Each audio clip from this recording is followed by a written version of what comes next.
আসসালামু আলাইকুম রহমতুল্লাহি ওবরাকাতু। আমি জুনাইদ হোসেন অর্ণব, সবাইকে আন্তরিক শুভেচ্ছা ও ভালোবাসা জানাচ্ছি।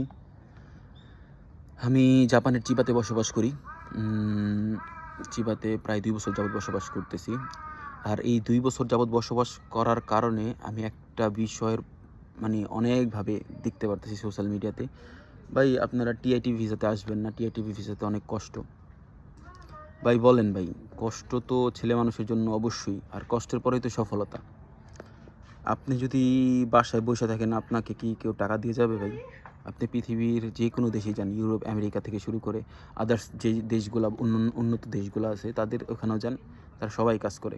কাজ করার পরেই তাদের একটা পারিশ্রমিক দেওয়া হয়। জাপানেও সেই একই রকম ব্যাপার। তো ভাই, যারা বাংলাদেশে রাজমিস্ত্রি বা কাঠমিস্ত্রি বা মাটি কাটে, এদেরও তো কষ্ট। এরা তো আর সুখে টাকাটা পায় না। তো আমার হিসাবে, আমার তুলনায়, ঠিক আছে, ওই কষ্টের থেকে একটু কম কষ্ট আছে এখানে।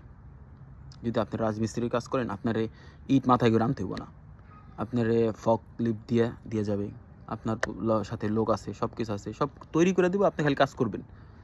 তো এটা কি কষ্টের ভাই? লাইফে কষ্টের না ভাই।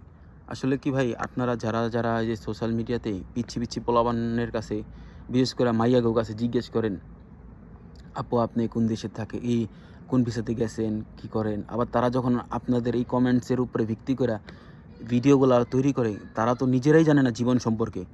তারা স্টুডেন্ট ভিসায় আসছে, আসার পরে পড়াশোনা করতেছে, ঘুরতেছে, জব করতেছে, এই করতেছে, সে করতেছে, দ্যাটস ইট। তাদের জীবন না কোনোই নাই। আপনি ভাই জীবন সম্পর্কে তাদের কাছ থেকেই পরামর্শ নেন, যারা জীবন সম্পর্কে জানে, যারা বাস্তবের সম্মুখীন হয়েছে।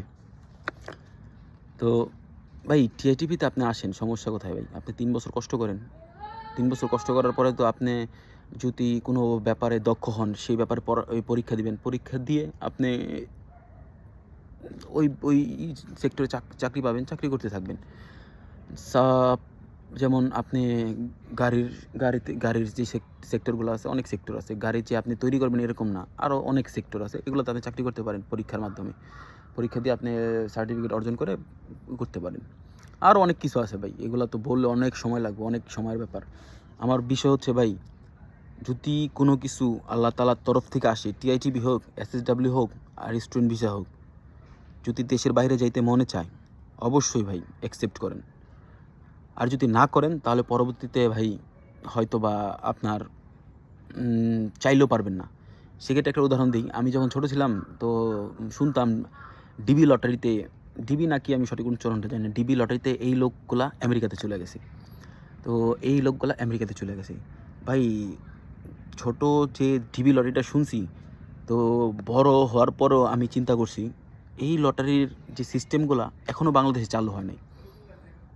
একটা সময় তো দেখবেন ভাই, টিআইটিপি থেকে শুরু করে আদার্স যে ভিসা ক্যাটাগরি আছে, এগুলোও বন্ধ হয়ে যাব। এগুলো অনেক পাবন্দি বা শক্ত হইতে থাকবো। তো ভাই, আপনি যাদের কথা শুনে আসছেন না, তারা আপনাকে ১০টা টাকাও দিবে না তখন, ঠিক আছে? তারা ওই যে কইতেই পারবো যে আপনারা এই করেন, সেই করেন, এই করেন, এই করেন।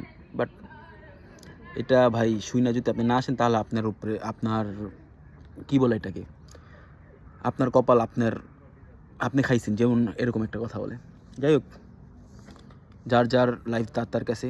আমি যতটুকু শুনলাম, যতটুকু বুঝলাম, সেই ক্ষেত্রে আপনাদেরকে বলার চেষ্টা করলাম ভাই। হয়তো আমার কথায় ভুল থাকতে পারে ভাই, ক্ষমার দৃষ্টিতে দেখবেন।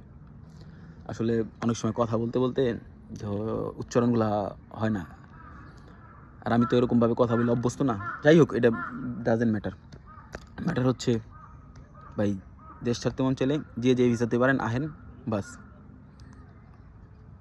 জাপান আহেন, চিল করেন, ভালো থাকেন, সুস্থ থাকেন, ফ্যামিলির সাপোর্ট দেন। আল্লাহ হাফিজ।